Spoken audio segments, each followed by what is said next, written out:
If I was in charge of the UK economy for one day, the quickest way to get it moving again would be an immediate stimulus focused on a temporary cut in VAT and a large increase in public sector investment. The thing we need to be doing right now is getting on with retrofitting buildings. We've just heard from Dean Baker about what fantastic economic opportunity it is, how much employment it can create, how much carbon dioxide it can save, how it can boost the economy. So we need to get on and do that. We're throwing money away. I would actually support the creative industries, particularly musicians and everybody that works in creative industries, because it's a huge area for growth. Well, if I can be in charge of the British economy for a day, I think the first thing I'll do is to make the banks lend again to productive businesses.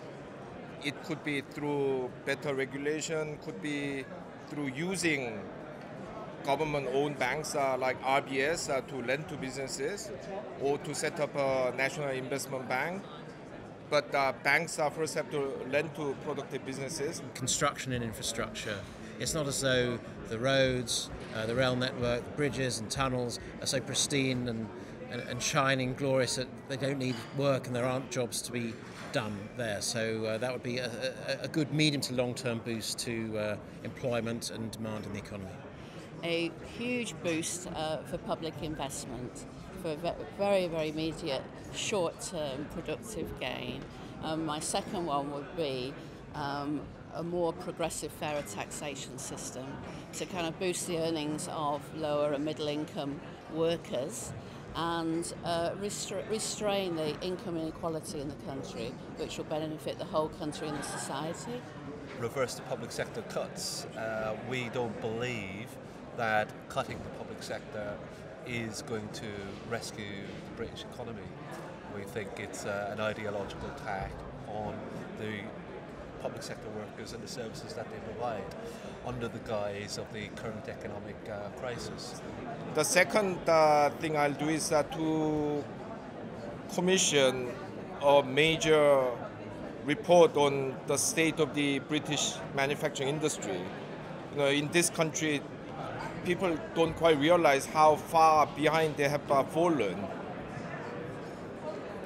People take comfort in the fact that Britain's still the sixth largest manufacturing nation in the world, but that's mainly on account of it having a lot of people.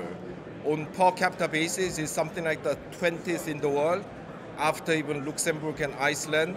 The only way to increase the growth of the country is to reinvest in education, remove the austerity, stop the programmes which are cutting down on the amount of money spent in education, increase the number of schools, refurbish all the schools so that everybody's entitled to a wonderful new school and not just the chosen few, and stop selling the schools off to private industry, which is what the free schools and the academies programmes are about. And the one thing I do is, in the spirit of the Tennessee Valley Authority and the American New Deal, and also of 1930s here, led by Harold Macmillan, start a housing building project and in infrastructures, but especially in housing, and also, as the keynote speaker was saying, Danny Baker, as we were saying, the insulation plus green and carbon-free energy, sustainable energy supplies.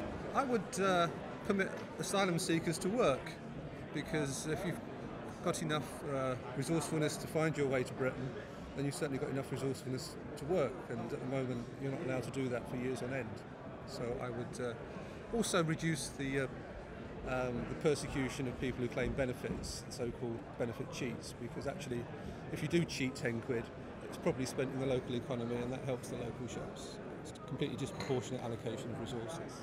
Thirdly, we'll have to implement a major reform of the financial sector.